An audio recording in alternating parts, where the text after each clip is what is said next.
आप सभी को प्रणाम, जय श्री राम। मैं ललन ठाकुर बीरगंज नेपाल से। आज के इस वीडियो में हम लोग चर्चा करने वाले हैं बैंक रिकॉर्ड स्टेटमेंट का क्वेश्चन नंबर 6 का हम लोग सॉल्यूशन करने वाले हैं, जो प्रिंसिपल ऑफ अकाउंटिंग ग्रेड 11 में से लिया गया है, जो अस्मिता पब्लिकेशन का बुक है उसी में से लिया गया है। पेज नंबर 209 में से लिया गया है। जो बुक देख सकते हैं, ये प्रिंसिपल ऑफ अकाउंटिंग बुक है, इसी बुक में से लिया गया है। इस बुक को किसी भी बुक स्टॉल के, नेपाल के किसी भी बुक स्टॉल से आप खरीद कर आप इसको रख सकते हैं और पढ़ते टाइम इस बुक को रखिए और पढ़ने का प्रयास कीजिए। बहुत अच्छा सा समझ में आ जाएगा। इसका जो वर्कआउट एग्जाम्पल है और इलस्ट्रेशन है, इसको अच्छे से पढ़िए। उसके बाद में न्यूमेरिकल प्रॉब्लम सॉल्व कीजिएगा तो बहुत और भी आसान हो जाएगा समझने में। तो चलिए देखते हैं हम लोग 209 में है। क्वेश्चन नंबर 6 में दिया गया है, following information are given. A number में है, the bank statement showed a favourable balance of RS 8008 से, यानी कि फेवरेबल बैलेंस के अर्थ होता है, बैंक स्टेटमेंट कहने का मतलब है बैलेंस एज पर पासबुक दिया है 8008 से, हम लोग बैलेंस एज पर पासबुक दिखा देंगे। उसके बाद में बी नंबर में है, cheque issue to creditors. Cheque हम लोग क्रेडिटर्स को हम लोग साहू के इशू किए, but not 8% for the payment RS 4500, यानी कि जो चेक हम लोग काट के दिए हैं तो वो जो क्रेडिटर साहू है वो बैंक में पैसा लेने नहीं गए हैं। तो इसका अर्थ होता है बैलेंस एज पर पासबुक है ना, तो बैलेंस एज पर पासबुक है, तब पासबुक में पैसा बढ़ रहा है। तो बढ़ रहा है तो क्या करेंगे हम लोग, बैलेंस एज पर पासबुक है तो उसको घटा लेंगे हम लोग, तो उसको बैलेंस मिल जाएगा। यानी कि 4500 को हम लोग को लेस साइड में रखेंगे, लेस आइटम में रखेंगे तो हम लोग को हिसाब मिल जाएगा। उसी तरीका से है सी नंबर में, the debtors paid directly into the bank RS 4300। कोई आसामी है जो बैंक में डायरेक्ट पैसा जमा कर दिया है। तो कोई भी पार्टी अगर बैंक में डायरेक्ट जमा कर देता है तो पासबुक में पैसा बढ़ जाता है। तो पासबुक में जब पैसा बढ़ गया है तो बैलेंस एज पर पासबुक है, तो उसी अनुसार हम लोग को सोचना है, ऐड करना है, लेस करना है। जब बैलेंस एज पर पासबुक है तो बैंक में पैसा बढ़ रहा है, तो बढ़ रहा है तो उसको हम लोग घटा लेंगे ट्रांजेक्शन को, सेंटेंस को, तो हिसाब मिल जाएगा। यानी कि सी नंबर को, the data paid directly into the bank RS 4300 से लेस कर लेंगे तो हम लोग को मिल जाएगा। उसी तरीका से है डी नंबर में, checks from debtors paid into the bank but not yet cleared and credited amount to RS 12008 से।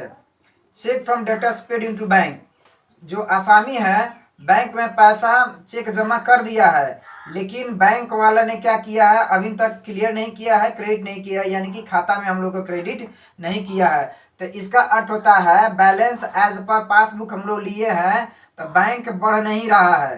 तो हम लोग इस अमाउंट को अगर हम लोग बढ़ा लेते हैं तो हम लोग का आंसर, मतलब इस ट्रांजेक्शन को हम लोग बढ़ा लेंगे तो हम लोग का हिसाब मिल जाएगा। तो 12008 से को हम लोग क्या करेंगे, ए साइड में रख देंगे। उसी तरीका से है, amount of RS 5200 paid by the bank as per standing instruction has it to be recorded in cash book. इसका अब ई नंबर में ट्रांजेक्शन क्या बोल रहा है कि बैंक में कस्टमर क्या बोल देता है कि जैसे इंश्योरेंस प्रीमियम हो, इलेक्ट्रिसिटी बिल हो, वाटर बिल हो, जितने भी एक्सपेंसेस बिल होते हैं वो आउट स्टैंडिंग इंस्ट्रक्शन दे देते, पहले ही दे देते हैं, जो भी बिल आएगा तो हम लोग को पेमेंट कर देना है। तो इसमें क्या, बैंक ने bank as per outstanding instruction के हिसाब से पैसा वो डेबिट कर दिया है। तो डेबिट कर दिया है तो इसको क्या हो, बैंक ने पैसा घटा दिया है। तो घटा दिया है तो बैलेंस एज पर हम लोग पासबुक लिए हैं, तो जो ट्रांजेक्शन घट रहा है तो उसको हम लोग ऐड कर लेंगे तो हम लोग का हिसाब मिल जाएगा, बैलेंस मिल जाएगा। तो अब इस क्वेश्चन में ABCDE है, तो 2 2 4 5 गो ट्रांजेक्शन है, 5 गो में से एक हो गया आपको बैलेंस एज पर पासबुक हो गया। अब कौन कौन सा आइटम हम लोग के ऐड करना है, ट्रांजेक्शन ऐड करना है, तो डी नंबर को हम लोग को ऐड कर लेना है, ई नंबर को ऐड कर लेना है, बी नंबर को लेस में रख देना है और सी नंबर को लेस में कर देना है और हम लोग को प्लस माइनस करके हिसाब निकालना है, बैलेंस निकाल लेना है। तो अब हम लोग एक और इसमें बात क्या समझना है कि बैलेंस एज पर हम लोग पासबुक लिए हैं, तो balance as per cash book के हिसाब में हम लोग आंसर निकालना होता है। तो चलिए देखते हैं हम लोग अब सॉल्यूशन। मार्कर दे दो।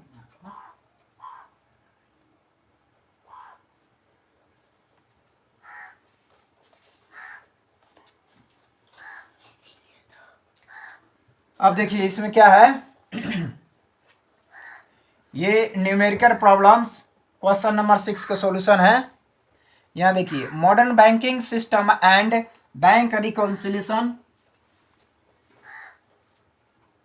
ये modern banking system and bank reconciliation statement है, पेज नंबर 209 में आप अस्मिता पब्लिकेशन बुक में देख सकते हैं।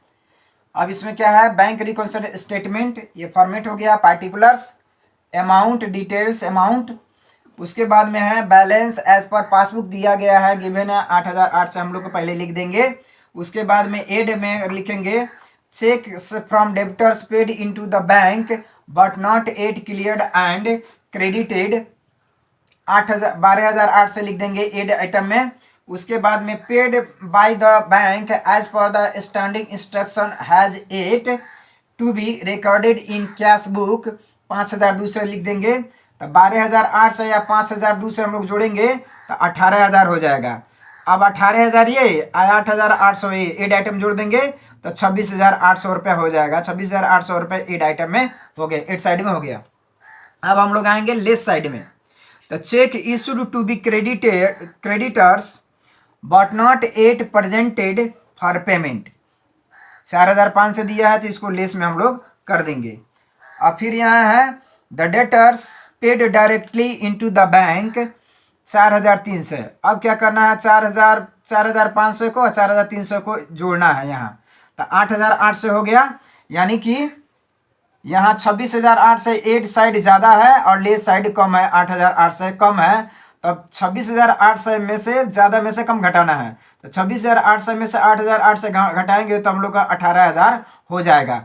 अब यहाँ देखना है बैलेंस एज पर पासबुक, यहाँ ऊपर लिखा गया है तो नीचे आएगा आंसर में balance as per cash book, ये 18,000 आंसर हम लोग को हो गया।